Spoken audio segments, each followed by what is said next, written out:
Hospitality Meets is brought to you by RotaCloud, the simple workforce management software for hospitality teams.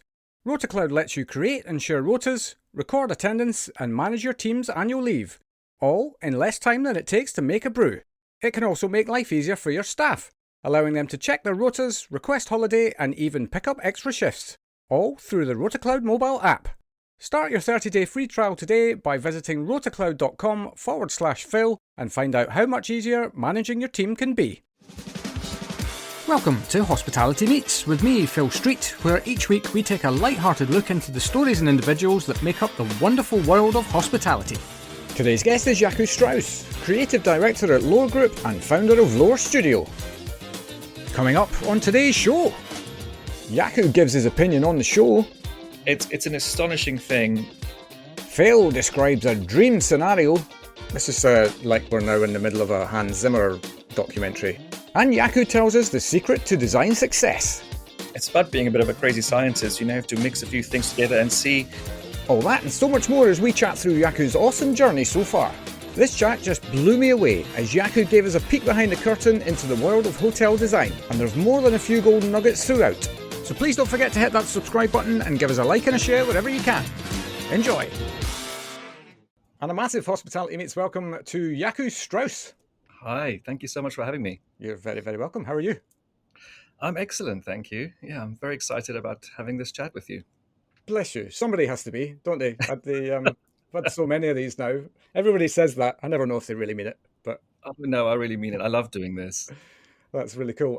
I'm also conscious of the fact that I focused before we switched the microphone on ensuring that I got the pronunciation of your first name right and never asked you about the second name. Are we good? Absolutely. I think the last name is a bit easier, so Strauss is pretty straightforward. But yeah, Jacu and the spelling of it, does cause some confusion. Yeah, indeed. I didn't choose my name. I can blame my mother for that, who will be listening to this. Oh, I'm so sorry. There was just something just went off on my office. I don't know if you picked that up. That's all right. Just turn that off. My little Bluetooth speaker just said something. I'm sorry. Oh, is that what that was? Yes, I did hear a little voice, but that's fine. I don't mind leaving stuff like that in. That's life. Yeah. It happens, especially the modern way, right? I mean, you remember that poor chap who was on the news and the person walked in on him with his child, and back then it was comedy. Now it's life. That was the funniest thing. Yeah. Or the man being interviewed, the taxi driver. I mean, that was just There's so many of them now, isn't there? Yeah. Daily occurrence. They're definitely turned off now. My door's shut, so that should be the last of it. Very, very good. Yeah, so I kind of got into small talk, but just tell the world what it is that you actually do. So I'm an architect and designer, and I am the creative director at Lore Group, which is a London-based hospitality group. We have 7 hotels, 2 of them in London, 2 in Amsterdam, and 3 in the States, 2 in DC and 1 in New York. And I sort of oversee the kind of creative direction, whatever that means these days. But I'm pretty much part of the design of them all. I touch a lot of the design, if not all of it, for each project. Right. Yeah. Well, I am sure there must be a story as to how you have ended up there doing that. So take us all the way back to the beginning of your career. Have you always been in design? Has that always been your focus? Yeah, that's always been my love. I mean, I don't know how far back you want me to go, but I can go back all the way. Yeah, from the womb. Started at the beginning. It's a good place to start. I mean, I grew up in the Kalahari Desert in South Africa, and we had very little to no access to anything creative. So I really had to create my own world, and I had a great upbringing, by the way. I had all the support from my family and friends, but I had to create my own world. So I had to build things myself. I taught myself how to paint, to draw. I always dreamt of my dream house, even from a very young age. But that was the design side of it all. But one thing I do remember is that my grandfather owned a very small hotel in the town that I grew up in the desert. Only about 20 rooms, I think I remember.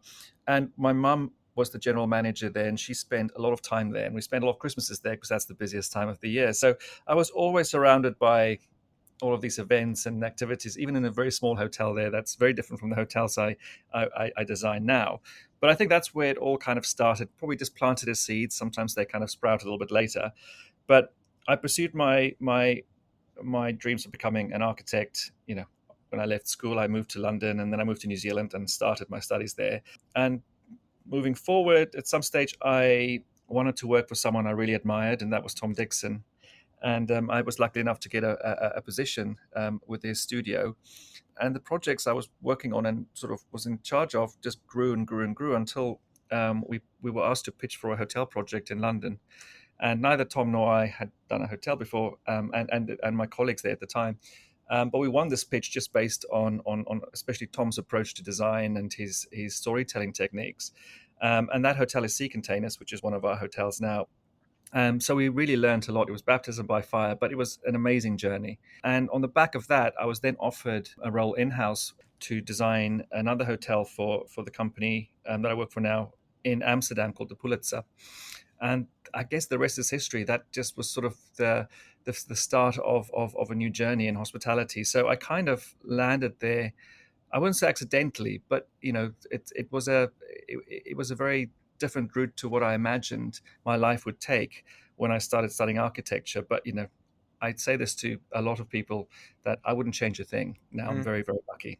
Yeah, but I think that's also kind of probably a fairly accurate way to describe most people's lives is that, you set off on a path and a plan in your head forms around, well, maybe that's the thing that I'm going to do.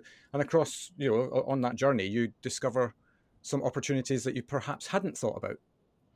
I think that's the most beautiful way to live life in so many ways. I mean, I try not to get too philosophical, but I mean, this is more than a career for me personally, but I think everyone should feel that way about what they do.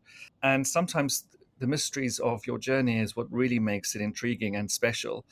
And I think with the right attitude, it's okay to accept the unknown sometimes. I think sometimes it's a bit scary, but I don't think it's really scary at all. I think it's very exciting Yeah. to embrace the unexpected. And life changes, and I think it's also important to have that freedom mentally to allow yourself to change your mind. Nothing's set in stone, and I think it's very healthy to accept change as a whole, because change is quite traumatic in all aspects of life. But I think if you change your mindset, it just opens up so many more doors, and all this opportunity you didn't know about. Yeah, no doubt. And I think that it keeps you in that kind of growth mindset, I suppose. And what I even just put out a post this morning that had, I am renowned for being the sort of person that can use 100 words when 10 would do. Hmm. And so I put a post out about that this morning on LinkedIn, and I did these succinct, very quick life lessons, one line, question, answer, done, bosh. Yeah, And one of the ones that I put in was around the growth mindset, which is, how do you know if you're growing? If you're uncomfortable, then you're growing. And yeah, every absolutely. time you make a change, whatever that change is, whether it's a change of career direction, a change of location, what change of relationship, whatever, there's it means that you're growing in that moment. Absolutely. I think it's often the feeling, sometimes feeling a bit anxious and excited at the same time. To me, that is the example of, it's almost like stepping out onto the stage. You get the jitters beforehand, but then it kind of just really picks up. So it's a weird combination, and you just have to, I think, as long as you have a sort of a glass half full attitude to life, then it'll always be a good thing. Yeah, absolutely. And if you mentioned attitude, if your Mm. attitude's in the right place, you can pretty much tackle most things that come your way. Absolutely. And that's something that's actually on my mind a lot at the moment. So I may repeat it a few times during this podcast. But yeah, attitude is everything. Yeah, absolutely. And congratulations, by the way. You might have made your play for the most original line that we've had on the podcast so far, which was "I grew up in the Kalahari Desert." I definitely don't think we've had anybody that has done that yet on the show. Yeah, 'cause there weren't many people who went through that. So yeah, it was a very rural community. So yeah, no, I'm a handful of people who got through it. Do you think I mean, you kind of alluded to the fact that, because it is obviously a sentence like "I grew up in the Kalahari Desert" puts visual images into people's minds of what that actually means, that, you're living in a tent and all of that out, with snakes and under the stars and all of that kind of stuff. I'm sure that wasn't what it was like, but Well, part of it was, I mean, but again, I didn't live in a hut. We had a house, and it was a real sort of working class community. My parents worked really hard, but it was all about, life was pretty normal. But we had some things that I took for granted when I grew up that looking back at it now was amazing. You mentioned just seeing the stars. I mean, that was one thing that was astonishing. It almost looked, you could see the Milky Way. It almost looked like someone spilled milk onto the sky. Right. And growing up with all of the nature and wildlife and space, I remember dramatic thunderstorms in summer that was just so beautiful, and it lasted only for a couple of hours in the evening. And no, so it's like I said before, I had a great upbringing, but no, it wasn't as rural as not having anything at all. We had some, we had a small supermarket in town.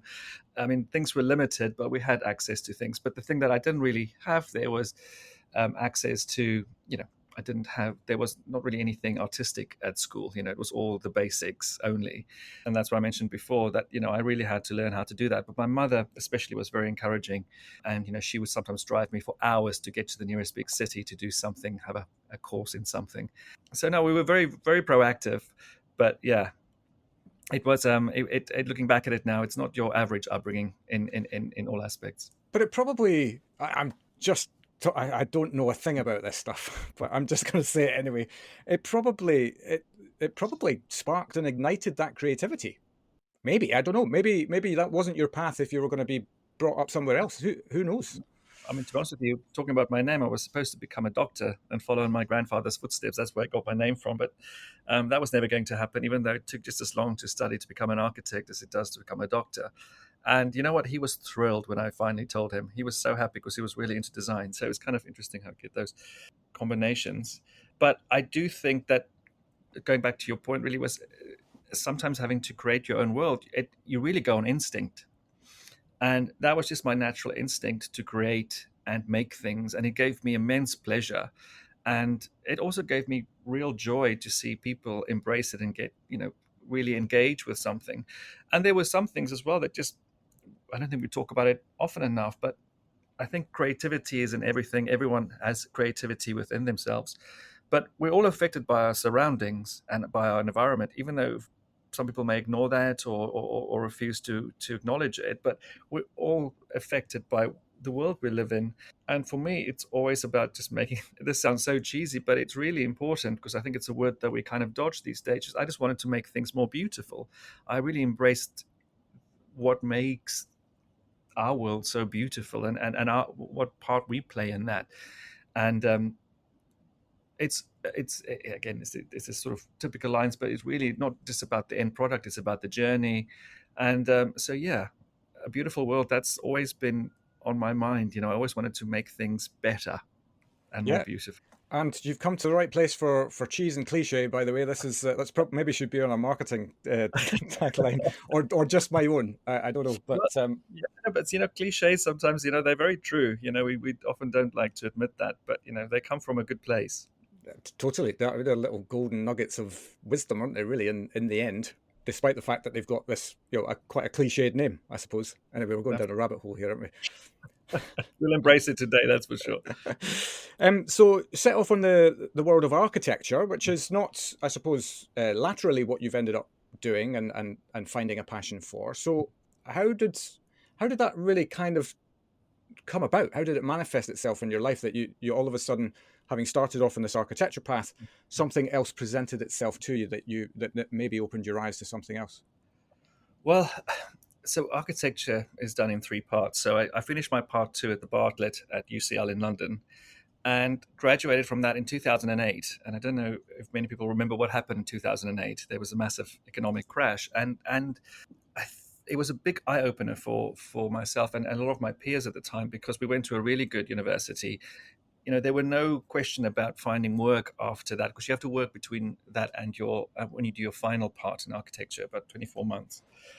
And all of a sudden, overnight, it was so hard to find work that you really loved. And I took it as an opportunity. Again, this is perhaps my own personal attitude, was I'm going to look at the bigger picture, and I'm going to take this as an opportunity to look at something else that I really wanted to do. And that's where I listened to my gut, and I took a bit of a leap of faith. And that's where I mentioned it earlier, that I applied to Tom Dixon's studio called Design Research Studio, because they were doing some really interesting projects that I loved. And I loved the fact that a designer known for his furniture and accessories and lighting was also doing interiors, because I think they're all connected. I hated the fact before, maybe with architecture, that sometimes it's really it's really broken up and there are clear barriers. For me, I wanted to sort of blur those barriers a little bit because everything is connected. And like I said, I was very lucky to get a role there, and that's where I really learned so much that I still treasure to this day. Tom was extraordinary with putting so much more emphasis on the fact that storytelling is so important to a project. It has to have meaning, and you really have to consider everything at the start. Otherwise, it's very difficult to complete a project successfully. So I learned so much from him. And that was really the shift then into more interior design. But I'm still an architect. I pay my license fee every year. But because we have projects all over the world, it's very difficult to know all of the regulations. So I engage architects in every city or every country that we work in. So I'm still connected with architecture. Architecture is still my passion. And I've been lucky enough to design and work on a few buildings, but we tend to work with existing buildings. And that's probably my true architectural passion is repurposing and reuse of buildings. I hate waste, and I think every building could be reused if you're clever enough, and again, if you put creativity into it. So I still I'm still getting satisfaction from being an architect in that degree, but I now get to design furniture, interiors, products, accessories. It's amazing to touch all of those touch points that, in a hotel sense, all the guests get to touch and enjoy. Yeah. And your comment about waste reminds me of I once had a guy on the show called Douglas McMaster. He's got a restaurant called Silo in Hackney. It was the UK's first zero waste restaurant. He pioneered a lot of techniques that now are used in way more widely than they were when he started. And he's Yeah, got a fantastic saying which has always stuck with me, which is that waste is just a failure of the imagination. And totally. what you just said there speaks to that, Yeah. but from within, I suppose, a bigger perspective, a building's perspective, rather than a Well, carrot. creativity is just problem solving. And I think creativity also flourishes within boundaries. I mean, as much as that sounds like a negative, it's actually a positive thing because the boundaries tend to be the problem. Creativity is looking at solutions to find the best way for something to overcome those challenges. So yeah, I think that's why I mentioned earlier about creativity being in everything. It's problem solving, and whether it's design, whether it's designing a hotel, or whether it's running a restaurant, whether it's doing your tax, maybe not so much creativity with I'll tax, delete that one out. I'll delete that example. one out. It's a way of thinking, and often you get to many different correct conclusions. That's the challenge about creativity. Sometimes you land on two really good solutions, and then you have to pick the better one. That's when it gets difficult because Right? there's Yeah. no there's only one way to do something. There are several ways, and it's deciding between the best one of all of the correct ones. That's the challenge. Yeah. So you moved into to Tom Dixon Studios. Talk us through some of the projects that you're kind of exposed to from specifically from within the hospitality realm, and how it kind of, I guess, progressed your career as a result of that exposure. So, I mean, the first project I worked on there was a restaurant for Jamie Oliver. Sadly, the restaurant's no longer there, but it's called Barbacoa, and it used to be in One New Change right opposite St. Paul's. So that was my first project, and that was definitely came with some challenges, and I was quite fresh, but it was a really nice project. And then that followed on from that, I led the design of McCann Erickson's headquarters in New York, so it was very exciting for me to do a project in New York. And and again, the experience with office design, especially for an advertising agency like that, was really valuable because that's also what I do in my day-to-day life. I don't just do hotels; I also do offices. We have an office portfolio, and we might talk about that in a bit. And and that's when, after that project, that's when we did Sea Containers in London, which is this beautiful hotel on the South Bank, and that's how it all happened. It was all hospitality after that for me anyway, and commercial design as well. Yeah. Is there part of you that kind of went in there, maybe subconsciously, maybe consciously, I don't know, because I mean, I'm going to be a little bit biased here, but hospitality it can be a bit of a playground for design. Well, I fell in love with it because it was really, as a designer, and especially with me being in-house for our group, you have to learn to wear many different hats, and it comes with its own different challenges. You essentially designing a business. A hotel is a business at the end of the day, but it's also something that is a real experience, and people really find purpose in it and some security, and there needs to be magic. So you need to find that sweet spot. So you have to juggle quite a few things, but you also need to think about practicality and how things are going to last, and longevity, and another swear word, authenticity. How does something feel real?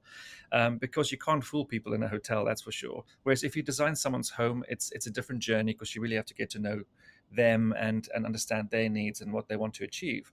With hotel design, especially in my position, I kind of make the rules. And as much as that sounds absolutely glamorous and fantastic, again, there are boundaries and limitations, and I really have to understand all of that.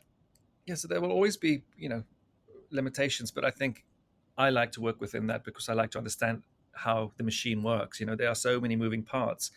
And I think with hospitality design now, it's really changed throughout the years.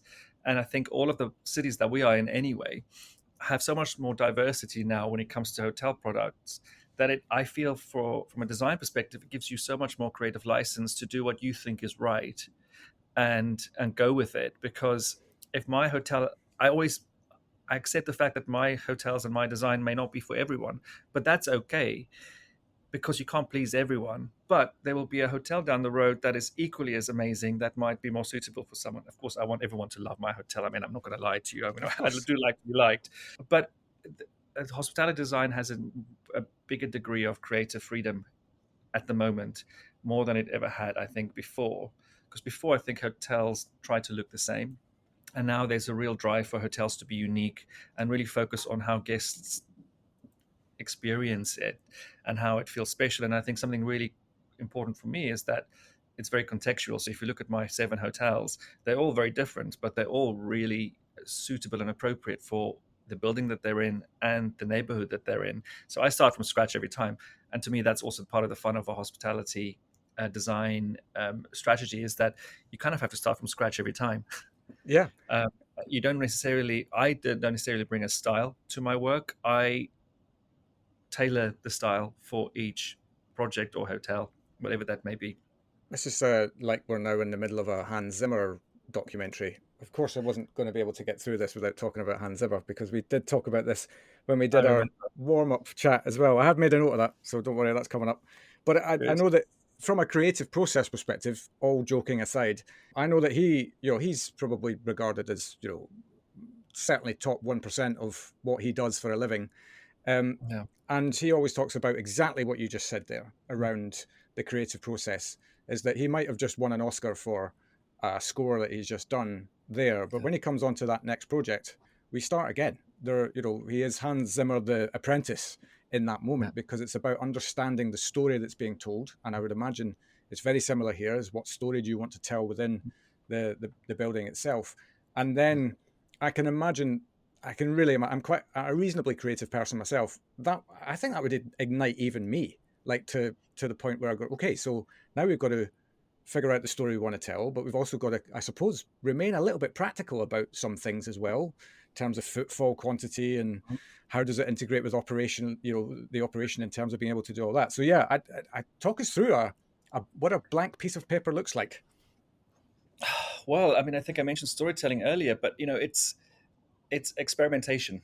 So it's about being a bit of a crazy scientist. You have to mix a few things together and see. So I think often the mistake is made where people just jump that first step about experimenting with something, to really put the foundations down for what you're really trying to achieve. It's about asking, why are you doing it? Why am I doing this? And you want to have a clear answer, because that answer you're going to ask yourself throughout the process, even post completion in my case. And if you skip that first step by just looking at that blank piece of paper and doodling on it, trying different things, and then sometimes you get to a dead end, and then you have to try something else, or you have to try a few things simultaneously. Whether it's the process of elimination, sometimes there's a eureka moment that happens really quickly, sometimes it takes a lot longer, but you really want to fill that blank page with loads of doodles. You need to just, like, it needs to be full of like little notes and everything like that, and then the answer kind of just surfaces. It just comes to the top, and then all of a sudden it just makes 100% sense, because you've done your homework, you've looked at all the different things you want to do, and you know instinctively whether this feels natural and whether this feels right. And people respond to that. And I think once everyone agrees on the way forward, and we answer to that why question, then that almost becomes a charter. That is what you're trying to achieve here. And throughout the process, when you get to those crossroads where you have to make a decision whether you go left or right, because both are the right direction, you go back to that same question: why are we doing this, and what are we trying to achieve? And that helps you answer those questions. It's really important because sometimes you get down to the details towards the middle or the end of the project, and it's really difficult to make decisions. And sometimes you just have to refer back to that beginning again, that blank piece of paper that you started with, and that helps you make the decisions, the right decisions, or the better decisions. Yeah. You hope, I suppose. Yeah. I mean, so far it's worked, but it's. By the way, it's okay to make mistakes as well. Actually, making mistakes is the most wonderful thing, because well, you don't want to make the same mistake twice. Then it's a bad thing. But making a mistake once is amazing, because that's the only way to learn. Yeah. Well, and totally the same in design, right? I mean, you could have a sit down with everybody that you need from a stakeholder perspective to agree on a design way forward, make that design happen, open the front door to your guests, and the guests go, "What is this? This doesn't work." And all of a sudden, that's just inevitable, right? It's not going to happen on every single project, you hope, but it is inevitable that it would happen just because. Just because.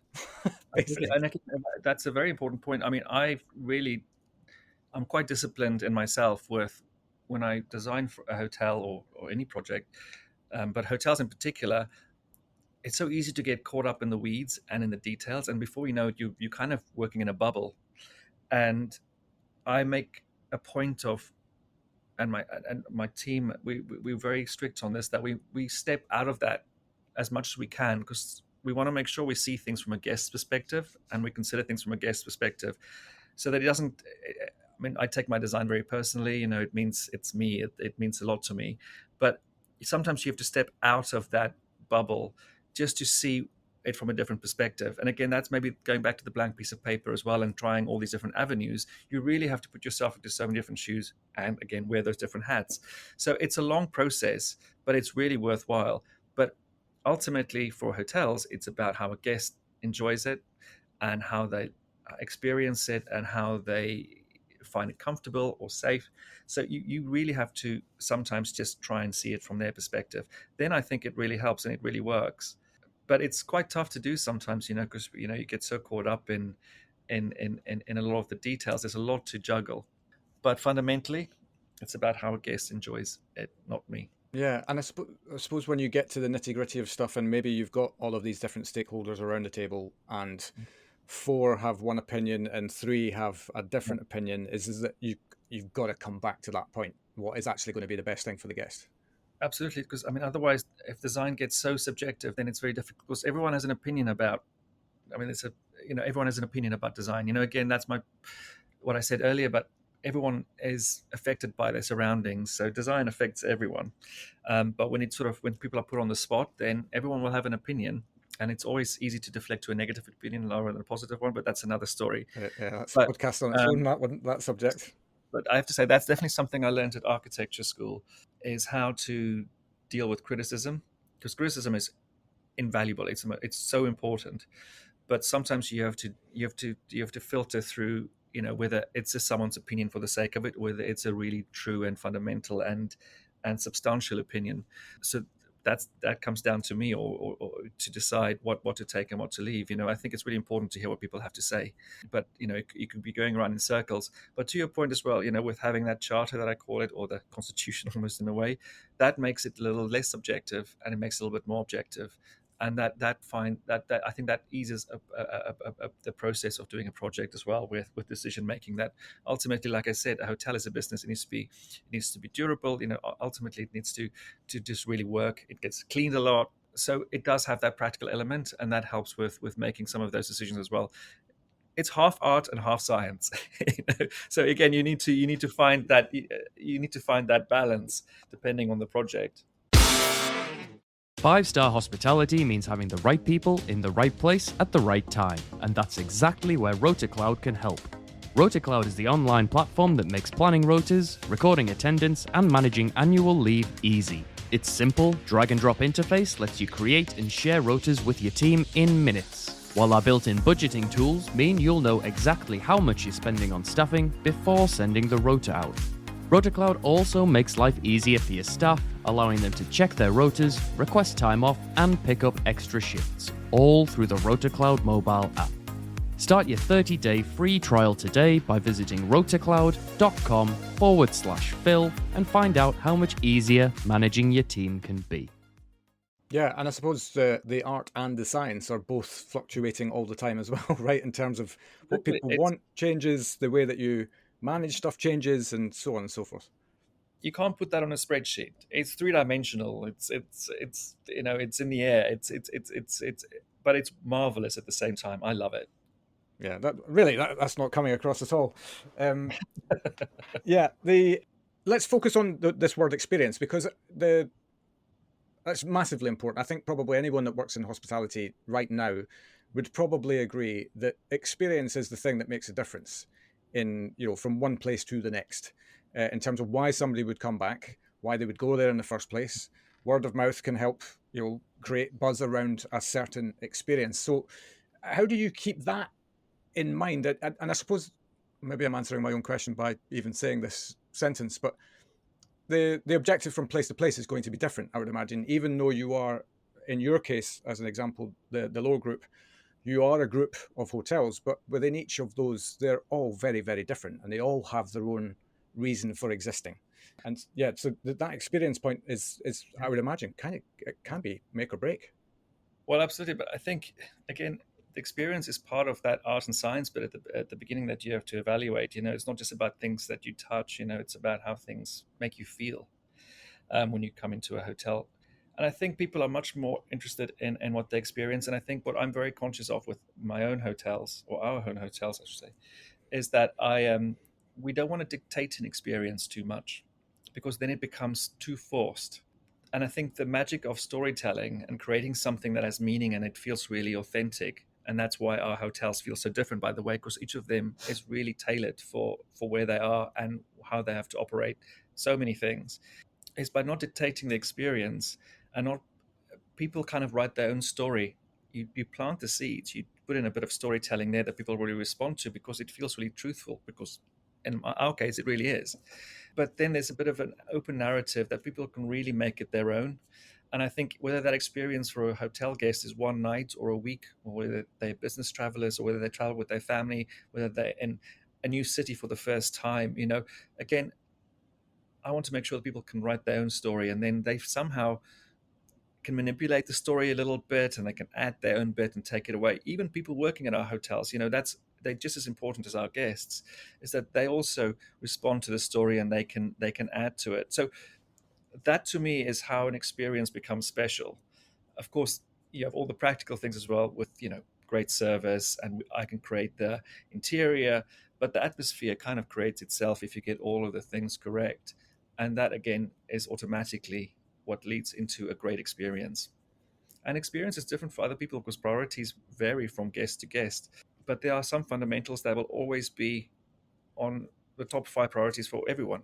For me, it's comfort. That's what I've really learned doing this job for the last 15 years, is that goes back to the basics. Comfort, a great bed to sleep in, great mattress, and I think we've done really well with that.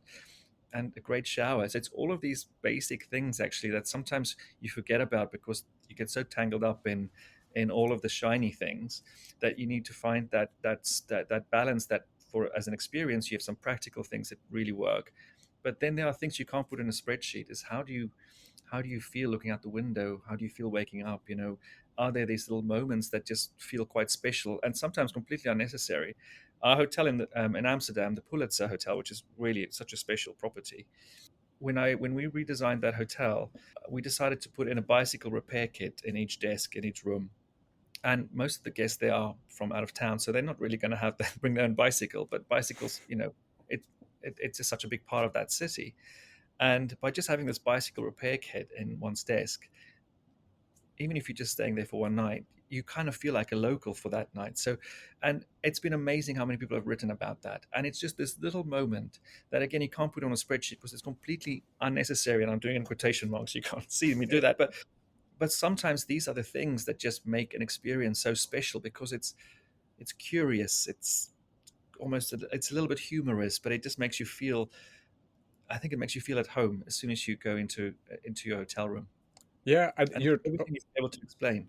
no, and because well, a lot of this is felt, isn't it? Which is also very, very difficult to put down on a piece of paper, Yeah. as to why something should be done, because everybody will feel it in a different way. So you can't quantify it, as you say, by a spreadsheet. I'm sure your finance director would love you to be able to do that. Um, We won't talk about that. but and I've felt it myself. This is not necessarily particularly a design point, I would imagine, but I interviewed your CEO for the podcast, David Taylor, in one of your hotel bedrooms in Shoreditch, in 100 Shoreditch. I always remember I arrived before him. I was in there for 10 minutes on my own. That whole thing you talked about, comfort, 100% got that Mm. immediately. The tones, everything was just really, really comfortable. There was a lovely touch which they did, which is, I suppose, didn't fall under your remit, but nevertheless, it's a lovely design in its own way, which was the cookies that they provided had hospitality meats written on them, which I thought was just a lovely little touch. I didn't make those cookies, but I did paint the plates that they come on. So Is I that even right? did that by hand. Yeah, I Right. did them. I could do a couple of hundred, and I love doing it. I'll do it again. But I tell you, by the time I got to plate number 25, I was going, "What am I? What Questioning have your I life done? choices. I have to do another few hundred." Um, but I'm really pleased to hear that. I mean, I think that is a very good example of a hotel where the transformation of that into 100 Shoreditch, the big focus was bringing in some comfort. And it was challenging because it's in Shoreditch. It's the most energetic part of London, in my opinion. It has real energy that we wanted to tap in. So we had to find that balance again of where do we want to have somewhere feel a bit like a sanctuary, but also where do we want to retain energy so that you really know that you're in Shoreditch and you're in this amazing place with this amazing scene with great people. But I think a bedroom is where you want comfort. It's a retreat. It's a safe space, Yeah, even with nice cookies. indeed, yes, and the cookies were delightful as well. I think I may have eaten them before David got there, which is very rude. But We'll get you some more. We'll the senses, this is an interesting one for me because how much of this does this play a conscious part in things in terms of we've kind of spoken about design. I think everybody when they think about design goes immediately to visual. We've spoken Hmm. about how things are felt, but the other senses in which we have, do you have to take that into consideration as well? Totally, and I love this, and I love this topic. I'm not that I'm an expert in it, but I'm learning. But it's an astonishing thing how sometimes we ignore certain senses and how it's so fundamental to our existence, right? Being able to not just see something, but be able to smell something and touch something, feel something.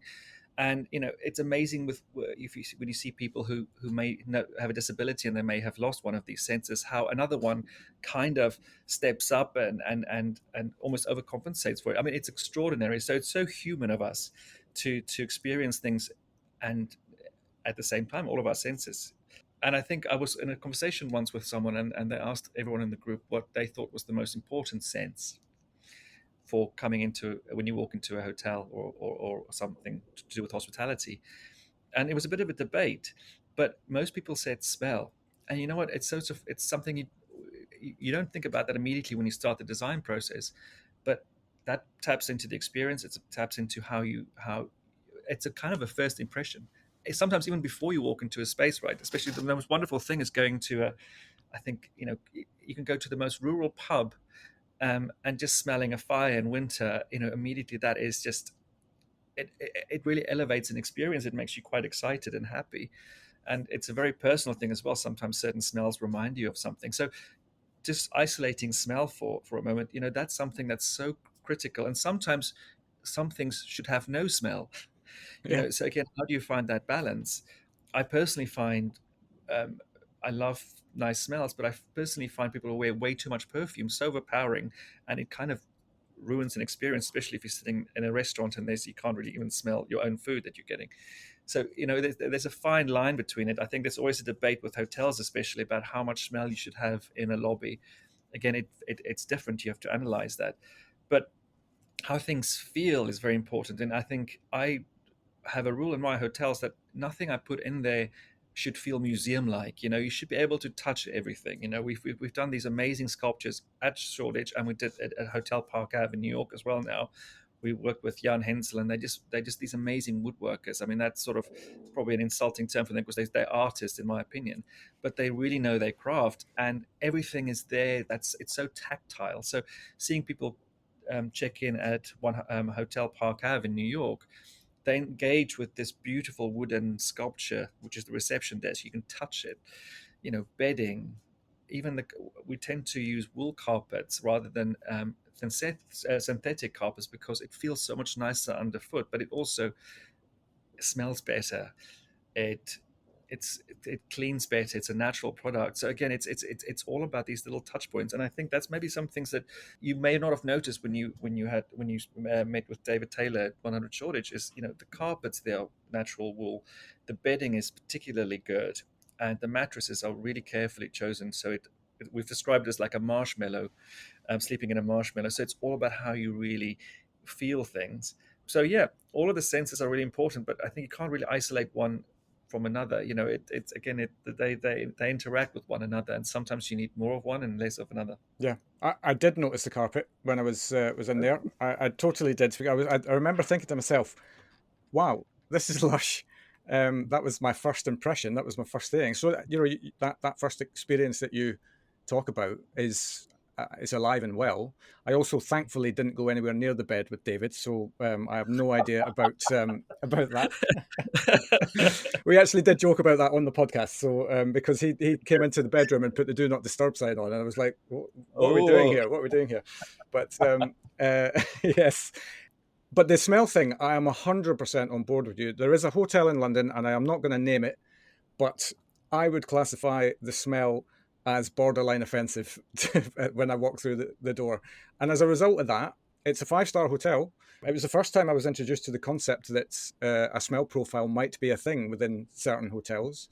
And this smell profile is not my cup of tea. So I appreciate it will be others, and that's fine. But as a result of that, I no longer do any meetings in that hotel because the smell puts me off. And it doesn't smell like a toilet or anything like that. It's kind of more, as you say, that kind of, it's a bit over floral for me, for my senses. I don't necessarily think anything should be overstimulating. I think that's when it becomes a little bit too much. But again, everyone, going back to the point earlier about, the hotel, the world of hotels, especially in London and all the big cities, are so varied that, again, there would be people who enjoy strong smells and strong lobbies. So, and they can do that. And so good for them. Yeah, indeed. But I'm a little bit more sensitive to it personally, but again, it's not really about how I necessarily feel about it. But I can't really think of any situation where we ever felt we need to really over perfume or over fragrance the lobby, for example. Yeah. I can't think of anything like that. No, and look, it's clearly not made any difference because, as I understand, they're having a very good year. So, good luck to them. Good. I'm really happy. I support success, and it's always friendly competition within the world of hotels. Absolutely, absolutely. We've spoken about some of the stuff to kind of consider when you get it right, and the nice little touch points like the bicycle repair kit in Amsterdam as an example as well. Is there anything that you've done over your career that you look back on and you think, or you didn't have to look back on it now because you look back on it very, very quickly, that it was just like a bit of a disaster, and you took the live feedback in that moment and were able to kind of change it quickly? You know what? I mean, there were loads of mistakes, and like I said earlier, there were very valuable mistakes to make, but nothing was really a disaster. There are always things that you wish you could do better and differently sometimes, and for that reason, I'm also ruined for hotels to some degree. When I go to a new hotel, someone else's hotel, I can't enjoy it just for the sake of it. I'm trying to analyze it, and sometimes I can see things where maybe they could have done something differently, but I also can then realize that they may have had a choice but to do that. So luckily, we haven't had any disasters, and I think it's also testament to my point I made about really putting emphasis on step one, the first step, and really doing your homework there and your research and your experimentation at the beginning, because that is one massive way of eliminating potential issues that you may encounter later on. So mistakes are good. But sometimes when you get to a tough thing, it's Winston Churchill who said it, if you're going through hell, just keep going. And I think that's the thing, is to have the right attitude and just have enough drive and support to just get through it and find solutions. It's you don't want to dwell on things for too long. You Yeah. need to fix it, obviously, but you don't want to dwell on it too long. And that's another thing I learned from Tom Dixon, was always, he said it to me. It's like, you always have to work on your next idea. Always have to work on the next thing. So there's not really too much time to reflect on on mistakes or things that went wrong. Yeah, I completely get that. I mean, as you say, mistakes are just an inevitable part of stuff, right? And the key thing is not to dwell on them, is to find a way to fix it and to learn. And look, one place's mistake might be another place's perfection, right? I suppose that's the other thing to consider. It's my, it's one of my favorite sayings, is there's perfection in imperfection. That's what makes us human. Interiors should be about people. So how do you humanize something? Sometimes little cracks or little accidents, sometimes happy accidents, they make something a bit more human. So otherwise, interior design and architecture will just become so robotic, and that's something I'm really afraid of. Buildings need to be about humans. We need to humanize them as much as possible, and that involves imperfection, because it's the most beautiful thing, being imperfect. We're all imperfect. And speak for yourself, Jacu. well, I'll tell you what, you've been very kind, but it's and again, it takes that fear away about having to be perfect all the time. Is just to embrace the fact that mistakes are great, and there's nothing. Failure is nothing to be afraid of. I mean, where would we be if we didn't make any mistakes? Oh, no, it's so boring, wouldn't it? Yeah. Like, we're just all boring, right? That's probably the best word for it. No one wants anything boring. No. We want excitement and something that's unpredictable sometimes. But I know that when it comes to work, we can't take that many risks.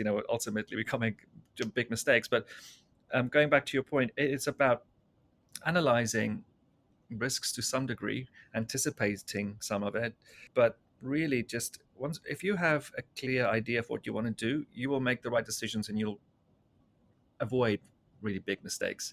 I think mistakes are often made a little bit later because the foundations weren't laid properly. Yeah, I'd also imagine that the part of being able to make mistakes is having a culture that allows it as well, because it could be very stifling, I would imagine, from a creative perspective, if you're just in constant fear around, is this going to land or not? That is it's something that really is on my mind a lot. I'm lucky. I have an amazing team. I work with great colleagues. Again, you met David Taylor as well, who's a brilliant CEO. We are allowed to make mistakes. I allow my team to make mistakes because that's how you grow and that's how you flourish.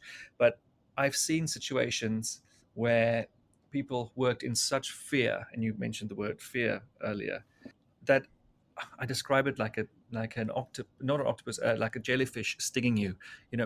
People just stop doing anything. They just stall. They just stand. And if you're that fear based, you're never going to get anything out of anyone, because you're not allowing them to just go on their own journey and experiment in their own ways.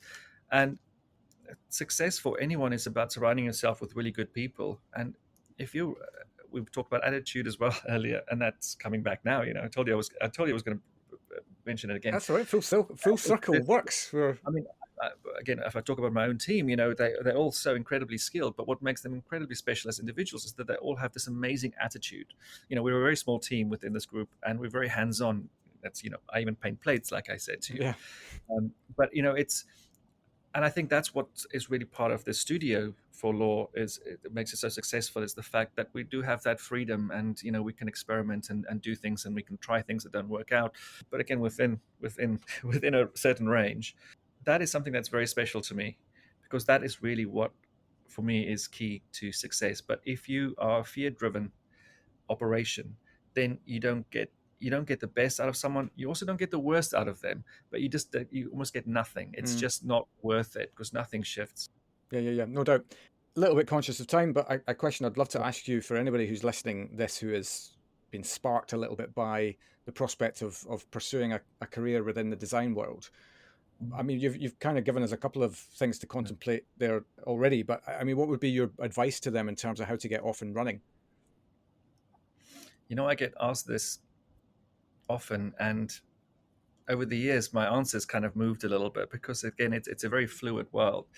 But apart from the typical things about do what's your passion, the world of design is really changing, I think, a lot.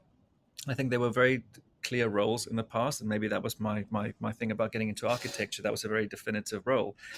But design gives you so much flexibility. There's, like I said, there's design in everything. Whether it's so scalable, it could be something big, it could be something small. But you really have to love it.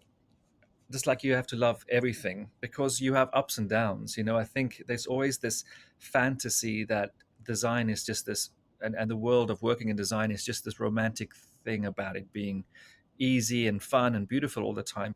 It's a roller coaster ride. I mean, it's a thrilling one, but it's a quite an extreme roller coaster ride, because it really changes direction so often, and you have to change from time to time, and you have to adapt.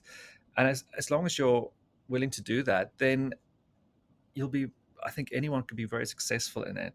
But it's important to have, it's important to observe. It's important to have a look around as well. I think it's just, there are no rules in design. And I think that's maybe where people get really caught up sometimes, is that they think there's a manual somewhere about how to do design. It doesn't exist. There are no rules. And that is part of the real fun of design, is that you have to create your own rules all the time. Yeah. So as long as you're willing to do that and you love it enough, you'll always have a good time. Brilliant. Even during the bad times. Yeah. It comes back to your comment around how, design is actually, really, if you think about it, we're all designers. We're designing our own life.